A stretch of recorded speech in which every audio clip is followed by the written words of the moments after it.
بات یہ ہے کہ دیکھیں اس چیز کو تو آپ ڈینائی نہیں کر سکتے دورانی صاحب، میں پاسٹ کی بات کر رہا ہوں کہ اس میں آپ اس چیز کو تو ڈینائی نہیں کر سکتے کہ گارنٹرز نہیں تھے، گارنٹرز تو تھے اور کسی نے دینی ہے گارنٹی وہ دیتے تھے۔ نہیں، وہ گارنٹرز کا کیا ہوا؟ ہاں وہ جب گارنٹرز تھے، جب گرفت ڈھیلی پڑی تو آگے سارے دیکھیں نا، مشرف صاحب نے بینظیر اور نواز شریف کو ختم کرنے کی کوشش کی، ہوئے نہیں ہوئے۔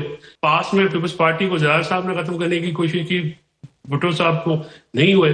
بھٹو صاحب نے اے این پی کو ختم کرنے کی کوشش کی، نہیں ہو سکے۔ یہ تو دائروں کا سفر ہے۔ اگر آپ وہی ایک گزا پٹا تجربہ کر کے اس سے کہیں کہ وہ زیادہ کوئی اس کا ڈفرنٹ نتیجہ نکلے گا، تو میرا نہیں خیال کہ وہ نکل سکتا ہے۔ جی دورانی صاحب، واٹس یور ٹیک آن دس؟ دیکھیں، میرے خیال میں دو اس وقت کے ایشوز ہیں۔ ایک آپ نے گارنٹرز والی بات کی اور ایک ہائیبرڈ والی بات۔ گارنٹر والی بات میں آپ کو بتا دوں، میں نے بہت سی گارنٹیز دیکھی ہیں ماضی میں بھی جو آتی رہی ہیں، اور ان گارنٹیز کے تحت لوگ ملک سے باہر بھی گئے ہیں، مطلب میاں صاحب بھی باہر گئے، بیوی بھی باہر گئیں، اور پھر اس کے بعد ہم نے یہ بھی دیکھا کہ جس وقت این آر او ہوا اس وقت بھی امریکن گارنٹیز پہ وہ این آر او ہوا، اور اس این آر او کے اوپر عمل درآمد جتنا کتنا ہونا تھا وہ آپ کے سامنے ہے، اس کی جو ساری صورتحال ہے۔ تو میں سمجھتا ہوں کہ جو ایکسٹرنل گارنٹیز ہیں وہ ان لوگوں کے لیے ماضی میں آتی رہی ہیں، ان لیڈروں کی آتی رہی ہیں جنہوں نے اس کا انڈیکیٹ کیا۔ مطلب ایس ٹی ایس کو ٹیکنا کا case was almost done Musharraf صاحب ٹائم، جب اس کے اوپر ڈیل ہو گئی تو وہی پھر این آر او کی شکل میں آج کے یہ جس نے لیڈر بیٹھے ہوئے ہیں پاکستان کے اندر، یہ این آر او کے، اور وہ این آر او کس نے لکھا تھا بیٹھ کے، کہاں لکھا تھا، کون کون سی ایمبیسی اس کے اندر انوالو تھی، ہمیں پتہ ہے۔ دوسری جو بات آپ نے کی ہے یہ جو نظام کی ہے، جیسے فیصل کہہ رہے ہیں، میں نے 1972 کا وہ دیکھا ہے، ہائبرڈ گورنمنٹ دیکھی ہے، ہم نے 1987 اور 85 اور 88 کی ہائبرڈ حکومت دیکھی ہے، ہم نے مشرف صاحب کی ہائبرڈ حکومت دیکھی ہے۔ ہر ہائبرڈ حکومت میں نے یہ دیکھا ہے کہ جناب سیاستدان جو ہوتا ہے اس وقت کا، جو بظاہر اس وقت کی اسٹیبلشمنٹ کے ساتھ مل جاتا ہے، بھٹو صاحب جو مل گئے جناب ان کے ساتھ، یحییٰ خان صاحب کے ساتھ، یحییٰ خان کا بھی ڈوبی پٹڑا کر دیا، جمہوریت کا بھی ڈوبی پٹڑا کر دیا، اور نتیجے میں وہ وزیر اعظم بن گئے۔ بین ہی ضیاء صاحب کے ساتھ دیکھ لیں، میاں صاحب نے ان کے ساتھ ایسی اٹی سٹی بنائی، ان بیچاروں کا جہاز ڈوب گیا، اور اس کے نتیجے میں ان کا بیٹا سائڈ پہ ہو گیا، اور ان کے سارے ووٹ بینک کو لے کے میاں صاحب جو ہے وہ اقتدار میں آ گئے، اور اس کے بعد انہوں نے کہا میں ڈکٹیشن نہیں لوں گا۔ تیسرا ہائبرڈ بنا مشرف صاحب کے زمانے میں، وہ ہم نے دیکھ لیا اس کے اندر جب این آر او کیا آپس میں انہوں نے، جب چارٹر آف ڈیموکریسی کیا، اس کے بعد ہم نے دیکھا کہ پھر یہ سب لیڈر اکٹھے ہوئے اور انہوں نے باہر کی فورسز کو انوالو کر کے، امریکن انوالومنٹ کتنی تھی میں تو اس کو بالکل بائی ویٹ جانتا ہوں، اس کے نتیجے میں مشرف صاحب نے این آر او مان لیا، مشرف صاحب گھر چلے گئے، ان پہ غداری کے مقدمے بن گئے، یہ حکمران بن گئے۔ اب مسئلہ یہ ہے کہ دو خاندان ہیں، ان کی مروثیت ہے، ان کی لوٹ مار ہے، اور یہ لوٹ مار جو ہے یہ اجازت نہیں دیتی کہ عوام کے ووٹ سے پاکستان میں حکومت بن گئی۔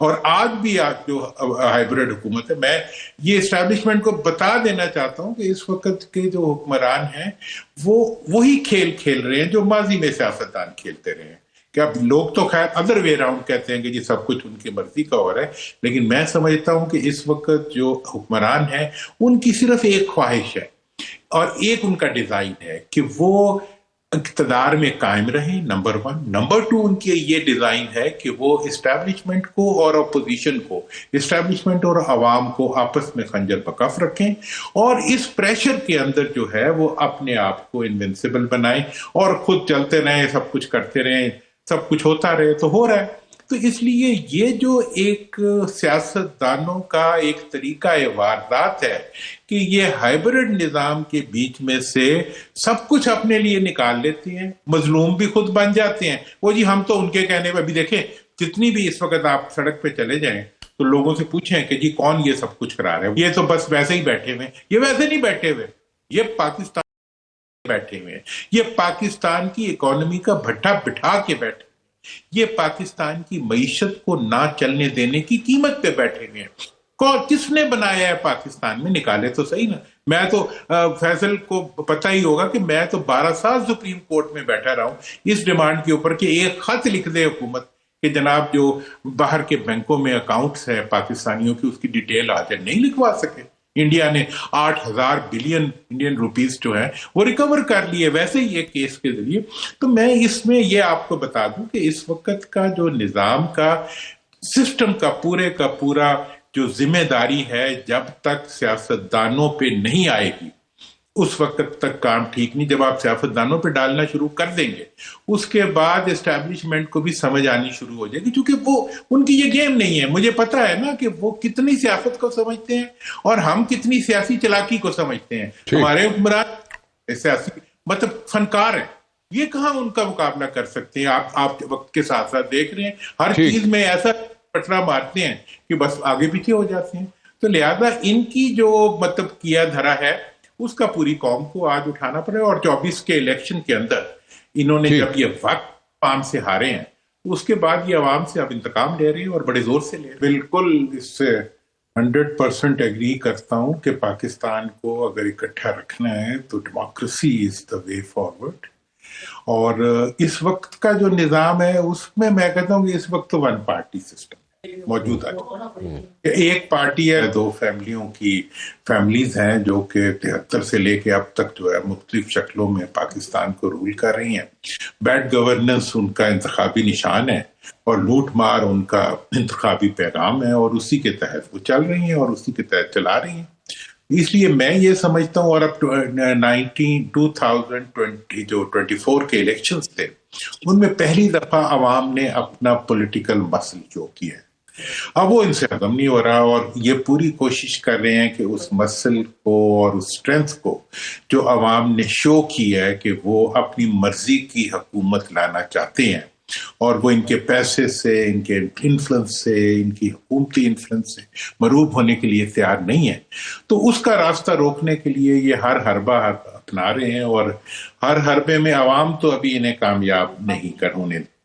لیکن یہ ہے کہ بہرحال یہ ہمت ہارنے والے نہیں. یہ پیسے اتنے ہیں لوٹ مار اتنی ہے کہ یہ اس کے اوپر چلتے جا رہے ہیں. کیا ہم -1 فارمولے کی طرف جا رہے ہیں, 1 پارٹی سسٹم کی طرف جا رہے ہیں, یا how do you take things shaping up in the days?